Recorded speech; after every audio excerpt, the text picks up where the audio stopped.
সূর্য মেরু নারীর যোগ সবুজ ঘাসে আমাদের খুঁজলে পাবে সোনায় লেখা ইতিহাসে। আমাদের সূর্য মেরু নারীর যোগ সবুজ ঘাসে আমাদের খুঁজলে পাবে সোনায় লেখা ইতিহাসে। আমাদের রক্তে খেলা। বুঝতেই পারছো বন্ধুরা কেন এত এক্সাইটমেন্ট আর কেন এত উত্তেজনা। আমরা পঞ্চমবারের জন্য জাতীয় লিগ চ্যাম্পিয়ন হয়েছি, টেম্পোকে ছুঁয়ে গেছি এবং আমরা কেন যে ন্যাশনাল ক্লাব অফ ইন্ডিয়া আমরা আবার বুঝিয়েছি পঞ্চমবার, the highest number of league titles in India. Yes, Mohunbagan has done it again. We are the champions of 2020. আচ্ছা, আমার মোহনবাগানী ভাইদের জন্য আজকে স্পেশালি এই এপিসোডে আমরা একটা রান্না শেখাবো, সেটা হচ্ছে চিংড়ি পোস্ত, যাতে তোমরা সবাই সেটা বানাও আর আমাদের জানাও কেমন হয়েছে।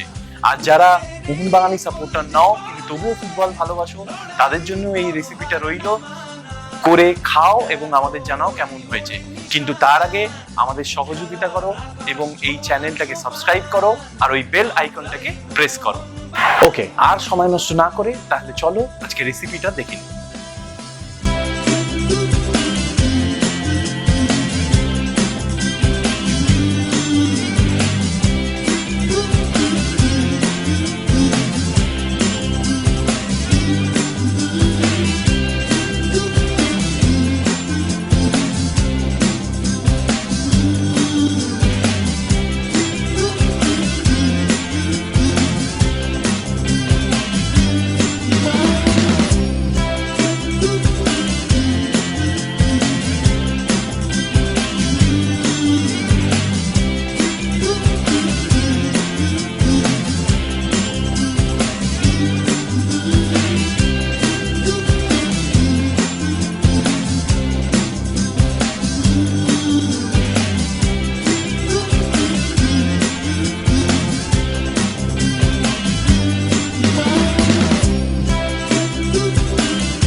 তাহলে দেখলে বন্ধুরা খুব সহজেই আমাদের এই চিংড়ি স্পেশাল ডিশটা হয়ে গেল। তাহলে এই মরশুমে এই মোহনবাগান জেতার সময়টায় সেলিব্রেট করো, বানিয়ে ফেলো এই রান্নাটা। আর প্লিজ আমাদের সাবস্ক্রাইব করতে এবং ফেসবুক এবং ইনস্টাতে ফলো করতে প্লিজ ভুলো না। ওকে, তাহলে চললাম বন্ধুরা, আর নেক্সট উইক আবার সায়ন্তী আসবে নতুন একটা ডিশ নিয়ে। সায়ন্তীর সঙ্গে তোমাদের দেখা হবে। চলো, টাটা।